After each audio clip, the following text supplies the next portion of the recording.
या परी तू ते सांगो किती तुझे ते अससी बा सर्वज्ञ मूर्ती सशीचे असे तू ते म्हणती कारण भक्ती पावनी।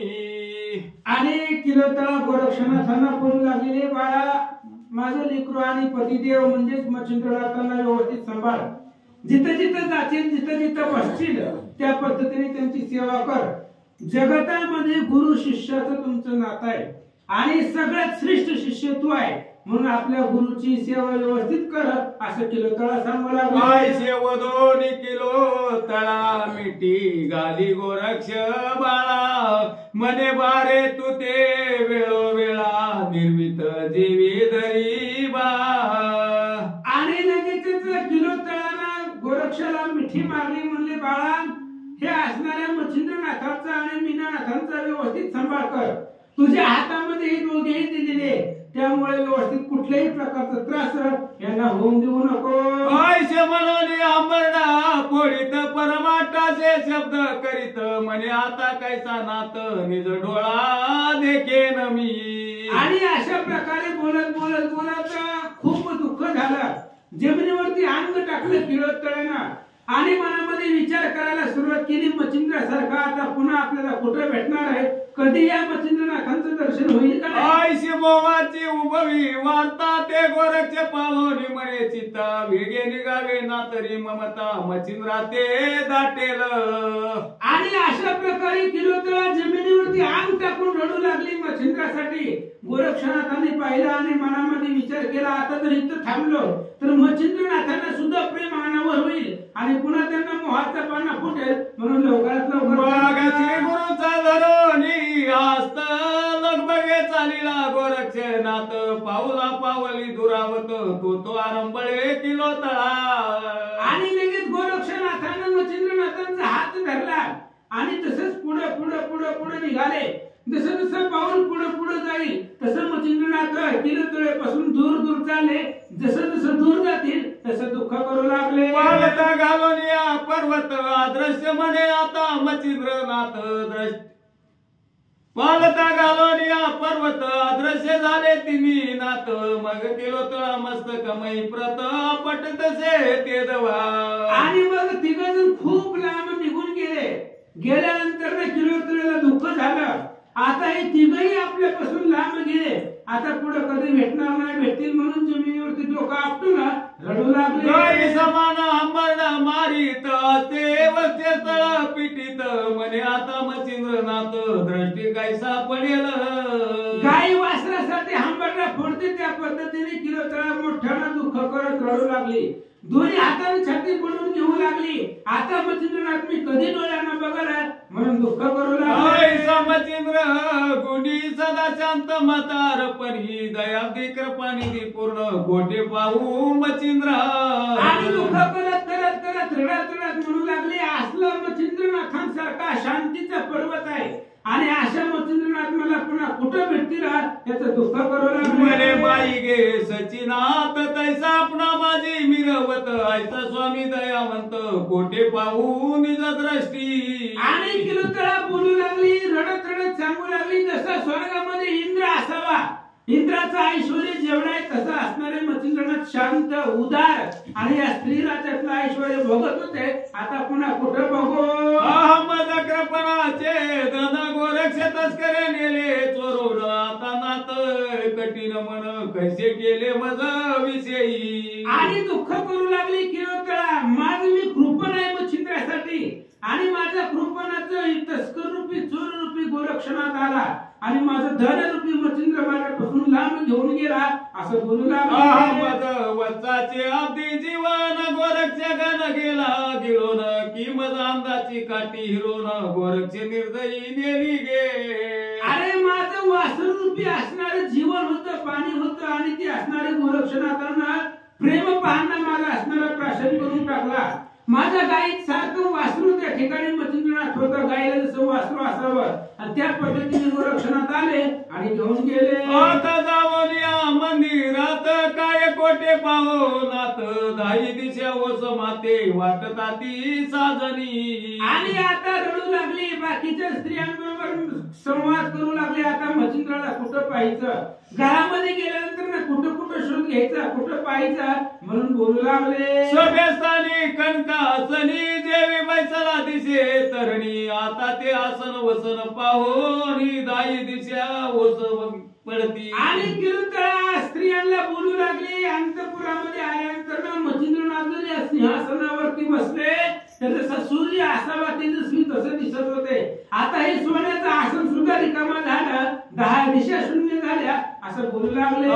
राजवैभव सकळ भार माते वाटते वस नगर. आता माझा नाथ मच्छिंद्र कैसे पाहिन निज दृष्टी. आणि मला असणाऱ्या मच्छिंद्रनाथाशिवाय सगळंही असणारं जे काही नगर आहे ते सगळं नगर ओस वाटू लागलेलं आहे.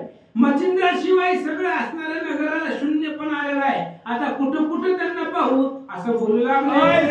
मच्छिंद्र पुरुष कोटे हिंडताना देखो देश. अति स्नेहाळू माया विशेष मायेहून पाळी तसे. अहो ही मच्छिंद्रनाथ अतिशय कनवळ आणि कृपाळू होती. जसं आई आपल्या लेकराचा सांभाळ करते तसं यांनी आमचा प्रतिपाळ केलेला आहे, सांभाळलेला आहे. कुठं जरी हिंडलं, कोणत्या देशात जरी गेले तरी मला मच्छिंद्रनाथ भेटणार नाही तर असं बोलू लागले. बाई गे बाई निजता शेणी काय सांगू तयाची करणी. 3 वेळा मज उठवणी तानेलीस म्हणतसे. आणि स्त्रिया आपापसात बोलतात, काय सांगायचं तुला. मच्छिंद्रनाथ जर माझ्या असणाऱ्या शेजारी झोपले असले तर रात्रीच्या 3 वेळा उठवत होते. माझं पोट चापसून असणारे पुन्हा मला पाणी पाजित होते आणि पुन्हा झोपी गाळत होते असं. मग मुले करी उदक झारी लावी माझी मुका पात्री. उदक पाजोनी कृपा गात्री जठर माझे चापितसे. आणि मग पुन्हा रात्रीच्याला उठून मच्छिंद्रनाथ स्वतःच्या हाताने जायचे, फ्रीज मधली बिस्लरीची बाटली आणायची, गिलास आणायचा आणि मला पाणी पाजायचं स्वतःच्या हाताने. आणि पाणी पाजल्यानंतर पुन्हा माझं पोट चापतायचे. आणि जर रिकामा लागलं तर रिक्त जठर लागता त्या ते म्हणे असशी सुद्धा क्रांत. मग पाचारोनी परिचारिके ते बळेची भोजन घाली तसे. काय सांगायचं बाई तुला. मच्छिंद्रनाथ माझ्या पोटावर हात फिरवायचे. पोट जर त्यांना खाली दिसलं तर लगेच 2-4 असणारे परिचारिका दासींना बोलवायचं आणि रात्रीच्या वेळेला जेवणाचं असणारं सगळं तयार करून स्वतःच्या हाताने जीव घालीत होता. मोहाची आदय कोटी वागवित होता फुले पोटी. अति निर्दय ओवरी शेवटी कैसा सोडून पै गेला. आणि असे असणारे माझे नाथ मच्छिंद्रनाथ एवढं असणारे प्रेम आमच्यावरती दया करत होते. रात्रीचं 3 उठून पाणी पाजित होते, जेवण घालत होते.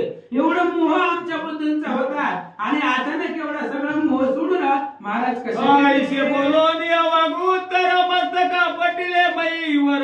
मुखी मर्तिका वारंवार घालून हंबरडा करीत तसे. आणि अशा प्रकारे अफाट दुःख करू लागली. जमिनीवरती डोकं आपटू लागली, हात आपटू लागली. खालची माती तोंडामध्ये घालून किरतळा रडू लागले. ऐसे दुःखाची सबळ कानी उपरीचर वसूच्या पडली कानी. मग तो विमानी बैसोनी ते पाशी पातला. आणि अशा प्रकारचं एवढं दुःख करत होती, किरतळा रडत होती. आणि हे असणारे तिचा आवाज उपरीचर वसू मच्छिंद्राचे वडील त्यांच्या कानावरती पडला. विमानामध्ये बसले आणि स्वर्गावर विमान ठेवून ते अवनी निकट पातला. कृपे करोनी निकट येता धरिला पाणी म्हणे पापिनी हे काय. आणि विमानामध्ये बसून महाराज आले. विमान बाजूला ठेवलं, उतरून चालत तिच्यापाशी आले. हात आपलीत होती तसा हात धरला उपरीचर महाराजांनी आणि काय म्हणतात. तू स्वर्गवासिनी सुबाननी येते आलीशी चापे करोनी. ते शाप मोचेन घे तोनी झाले आहे सुख मानिका. आणि उपरीचर वसूंनी महाराजांनी सांगितलं किलोतळीला रडू नको. तू काय पृथ्वीवरची राहणारी नाही, स्वर्गभूषण आहे, तू स्वर्गामध्ये राहणार आहे. काही शापानिमित्त तू या पृथ्वी तलावरती आलेली होती आणि आता ती शाप जी होता त्याचा टाइम संपलेला आहे म्हणून आता स्वर्गाला चला. मग करे कुरवाळोनिया किलोतळा धरित्या झाला हृदय कमला. अश्रू डोळा पुसोनी ते वेळा सदना माझी आणि तसे. आणि मग लगेच किलोतळ्याचा हात उपरीचर वसूंनी धरला, त्याला समजावलं. हात धरून आपल्या स्वतःच्या घरामध्ये तिला घेऊन आले. काय म्हणतात? स्वतःनोनिया ते युवती बोधिता झाला नाना युक्ती तो बोध असे भक्ती सार ग्रंथी पुढल्या त्याई ऐकावा. आणि घरामध्ये नेल्यानंतर ना उपरचर वसू बोध करू लागले, तिला खूप सांगू लागले. महाराज म्हणले आता 10 वाजत आले ते आज नको सांगायला, पुढच्या अध्यायामध्ये तो असणारा बोध उपरचर महाराजांनी किलोतळ्याला काय काय बोध केला. भक्ती सार उत्तम ग्रंथ ऐकता वय पुण्यवंत तरी श्रोते देवनी हा चित्त ग्रंथ आदरे ऐकावा. आणि नवनाथ भक्तिसार उत्तम ग्रंथ आहे, श्रेष्ठ ग्रंथ आहे. ग्रंथ ऐकल्यानंतर सगळं पाप संपलं जातं, पुण्यवान होतो. म्हणून ऐका. नरहर वंशीया दोंडी सुतानंद तुम्हा चरणांगत मालवायचे नामधे आते संत कृपेने व्यापिले. आणि नरहर वंशामध्ये असणारे धोंडीचा मुलगा असणारे आहेत आणि संतांनी असणाऱ्या देवाला संत कृपेने मालो असं नाव ठेवलेलं आहे. ऐका. स्वस्ती श्री भक्ती कथा सार ग्रंथ सोय बोलिला पंढरीनाथ सदा संत सज्जन परिसोत ईश्वर कृपे करोनी. आणि भक्तिसार ग्रंथ जो आहे तो भगवंतानं स्वतःनं असणाऱ्या माझ्या मुखामधून वधवून घेतलेला आहे. त्यामुळे याच ग्रंथामध्ये जी शब्द असेल, काव्य रचना असेल, ती भगवंतानं दिलेली बुद्धी आहे. म्हणून ऐका. स्वस्ती श्री भक्ती कथा सार संमते गोरक्ष काव्य किमी अगार सदा परिसोत भाविक चतुर एक विशंती गोडा. श्री कृष्ण अर्पणमस्तु शिवं भवन्तु पुंडलिक वरदा हरि विठ्ठल पंढरीनाथ भक्त महाराज की जय. अवधूत चिंतन श्री गुरुदेव दत्त वासुदेव.